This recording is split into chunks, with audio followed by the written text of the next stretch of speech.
Hello everyone and welcome back to the channel. Now, ever since I was about 15 years old and I saw this picture here of the star Vega taken over 100 years ago, I always was obsessed with the idea of shooting stars on film. But I never really found the opportunity to do it. See, I live in the city in Edinburgh and there's often a lot of light pollution and there's very rarely a night where all the stars are out. And also I just thought it would be just impossible to do on film for some reason, which was a bit naive of me. But as I've been getting into long exposures the last few years, I thought I might as well give astrophotography a go. So if you saw my last video, you will know that I just spent 2 weeks in the south of France, and in the village where I was, where my mum lives, there is no light pollution. It's in the middle of absolutely nowhere in the countryside. Really perfect for astrophotography. There's not any light pollution in the sky, and it often tends to be very clear because there's quite a lot of wind there at night. So the conditions just seemed perfect to take some pictures of the stars, and I didn't miss the opportunity. So quickly, 2 things I want to mention before we get started. First of all,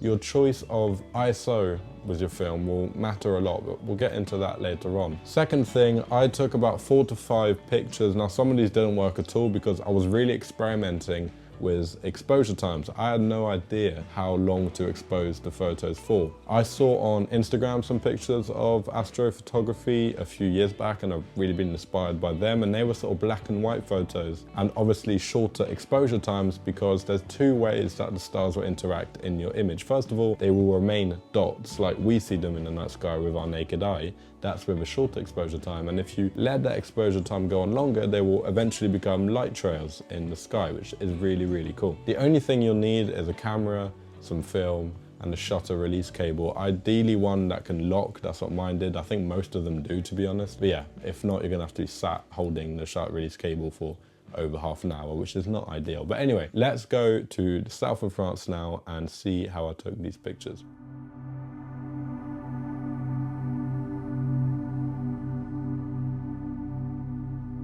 So I'm going to try and get some star trails here. I've got my camera set up. I'm going to leave it probably for about half an hour, maybe 40 minutes. I'm going to put it on the lock setting on my cable release. I'm on bulb mode, obviously. I'm on about, I think, 5 or maybe 4 when it comes to the aperture f4. And I'm just going to leave it and see how it goes. I've never really done this at all, so I don't really know what to expect. But I'm going to do this, and then maybe, if I'm not too tired, to try and move the camera and get a different angle.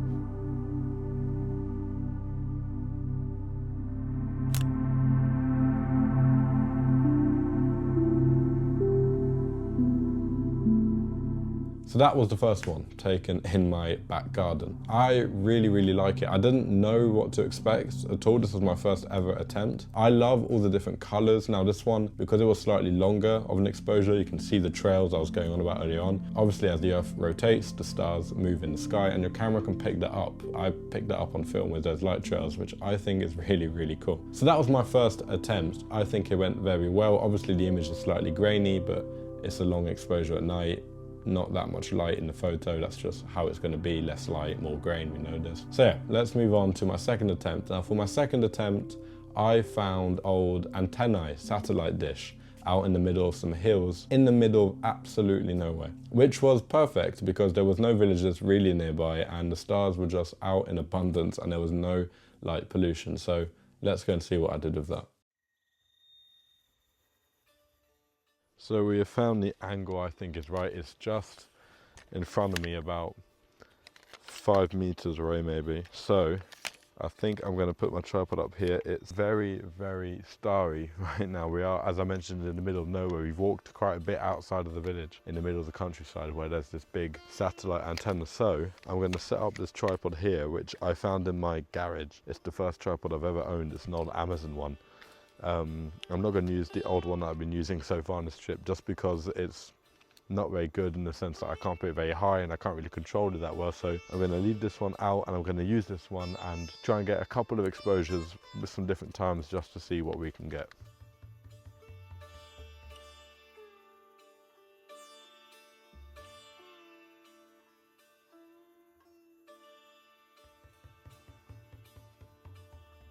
So I've left the camera back up in the hills. I'm going to leave it for, I'm not exactly sure how long to be honest, maybe 10, 15, 20 minutes, something like that, just to get a long exposure. We'll see how it goes. For now, Natalie and I are just gonna wait and then pick up my camera and go home. It's been now over 25 minutes that we have left that exposure up in the hills, and yeah, I'm hoping that will be enough. I'm trying to experiment as much as I can because, as I said, I've done the research, but it's quite hard to find exact times, for example, that you have to do. It all depends on lighting conditions, film that you use, the amount of stars in the sky. It's just really quite hard to determine how long to leave your exposures. That is why I have been experimenting these last few days. So I'm quite excited for this one because this is the time that there's been the least light pollution, there's been the clearest skies, and I've got somewhat, I think, of an interesting foreground, I hope, in the antenna, the satellite antenna. I'm a bit worried that there's been no lighting on the antenna, so it might just be underexposed or not very visible because there's not been much light on it. I don't know.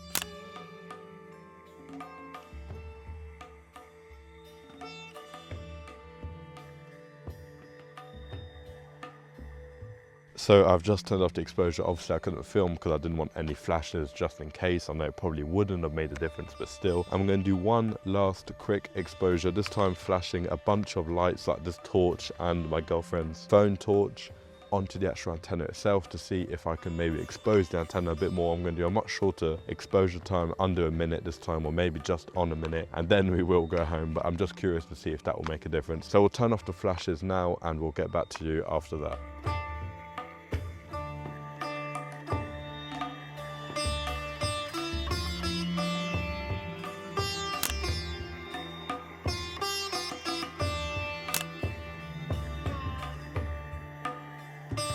I think these turned out a lot better for a few reasons. One, I took more so I could experiment a lot more with different exposure times. It also had the foreground element, obviously, which helps give the image some space and context, which I think is really important. When it comes to framing, this isn't my best work, but looking through the viewfinder, because it was such a dark night, I could see absolutely nothing at all, so I was completely gambling on my composition and framing, and I think they're not that bad. These two could be a lot better, obviously, but considering I couldn't see anything, I'm not going to complain that much. So those are all shot on lomography color negative 400 film, so 400 ISO film. I shot some more on Kodak Ektar 100, which has become my favorite film at the moment, but I thought that using a lower ISO film would not help in this case, but from my experience of using that film, it actually handles long exposures a lot better. I prefer the pictures I'll take at night on a lower ISO film more than a higher ISO film when it comes to long exposures, obviously. And this was no exception. Now, I didn't take that many astrophotography star pictures on Kodak Ektar. I took some sort of long exposures in towns, which I'll make a whole separate video about, but the one image that I did take was this one, and it doesn't work that well, sadly, just because it was quite an overcast night and the clouds were passing over the stars, which creates this golden glow behind here, which looks like light pollution, but it's not. It's just the stars behind the clouds. And it creates a cool effect, but yeah, nothing that memorable about this image. Not as good, I think, as the other ones from the nights before. It's definitely something I enjoy experimenting with. I'm gonna try with some very low ISO films, the lowest I can go, then the highest I can go, just to see the differences that it makes. Also test different exposure times, and this is why I definitely recommend doing it. You learn a lot about how to use your camera, about different ISOs and films, and it's just such a rewarding experience getting some really nice images back from your effort. So definitely something I recommend. I would say play around with your apertures and your ISOs, but if you're just going out and you want to try it for your first time, I would definitely recommend going under f4, f2.8, as low really as you can go, and then maybe using an ISO between 100 and 400 and just test that. But yeah, that is it for today. I hope you enjoyed these photos. I had a lot of fun taking them, and I will definitely be doing more videos on this kind of photography in the future. Taking pictures at night is something I've always loved doing, and I've always been interested in taking pictures of the night sky, so definitely more videos on this upcoming. But if you're new to astrophotography like I was, make sure you go out and try it, and if you've taken a lot of pictures of the night sky, leave me a comment, give me some tips, give me your thoughts. I'd love to hear from you. If you did enjoy this video, leave a like and a comment, and make sure to subscribe, and I will see you as usual next Saturday for a new video.